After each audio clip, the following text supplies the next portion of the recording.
Alright, welcome to the vulnerability scanning module.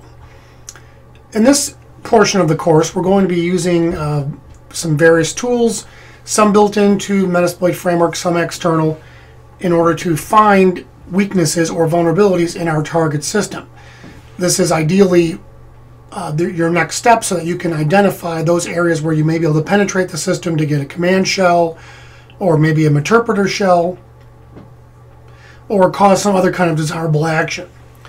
Alright, so first we'll start off with, let's say you were able to gather a valid username and password for a particular system. What you could try is trying to use the SMB login module.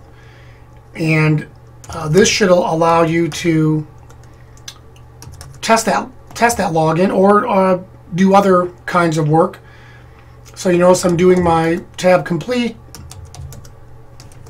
and it should be SMB login. There it is. All right. Now keep in mind that this is noisy on the network, right? You're not, if you every time you fail to log in, that will generate a log event and may generate an IDS event or some other kind of like your security information event manager, SIM device, might also generate an alert. So you have to be careful with these techniques. So a couple of things we want to think about. We want to make sure that we've got our host set, and that is there because I used the global setting earlier.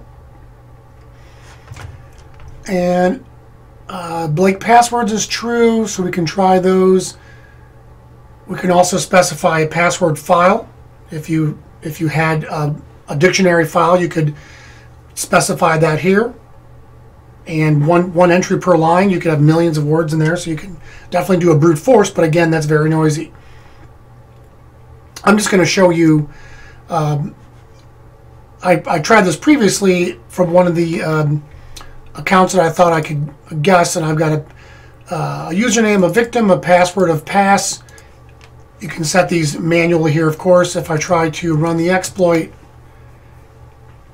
it comes back and says the login brute force has failed because that login and password combination does not work. I know I can log in directly to Metasploit using Postgres, so we could try that. I could try set SMB user to Postgres, set SMB pass to Postgres.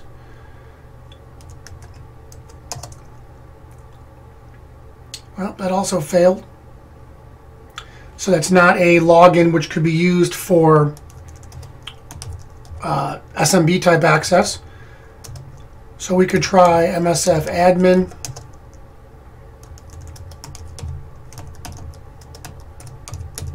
And this is the default Metasploitable credentials that I'm using here.